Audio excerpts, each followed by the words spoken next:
छौगे तोहर चढ़लो 16 साल में 5 बजे भेट आभे बारी के टाल में मस्त जवानी छौगे तोहर चढ़लो 16 साल में 5 बजे आभे गोरी बारी के टाल में अखन काचे उम्र छै रे चढ़ले लाली गाल में विशाल सपना नहीं देखे रे अब 10 साल में क्या बाप के हम एगो बेटी नहीं पड़ब तोहर जाल में बाप के हम एगो बेटी नहीं पड़ब तोहर जाल में विशाल सपना नहीं देखे रे अब 10 साल में अंग अंग में निखरल छौगे कटका जवानी अंग अंग में निखरल छौगे कटका जवानी तोरा देख के हमरा गई छुटैया पानी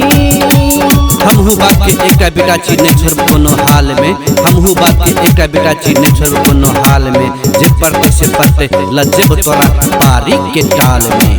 बेसी नहीं करे रे छोरा कोनो बहाना हमर पछा पड़ल छै रे सारा जमाना हमरे काछ हो मेरे छै रे बहाने तुमान रे 16 साल की जवानी में नहीं करे हमरा दान रे तोरे संग शादी करके घर हम बसेबो तोरे संगे हम जिंदगी बितेबो जवानी में करन छै रे तू नहीं सह सकबी एहन बुझ लागत छोरा तू ठाहे मर जेबी जे कहबी कहले छोड़बो न तोरा हम अपन बाप के पुतोहू बनेबो तोरा हम अपन बाप के पुतोहू बनेबो तोरा हम जीद में धरे रे छोरा जिंदगी बर्बाद हेतो हमर कथा नहीं पड़े तो ओहे में कल्याण हेतो साचो कहचियो गे जहर खा के मर जेबो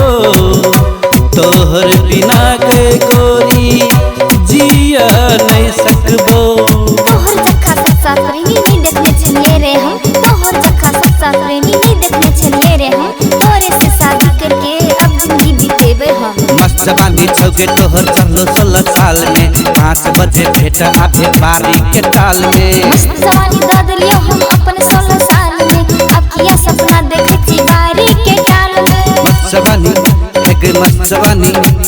मस्त जवानी है गे मस्त जवानी।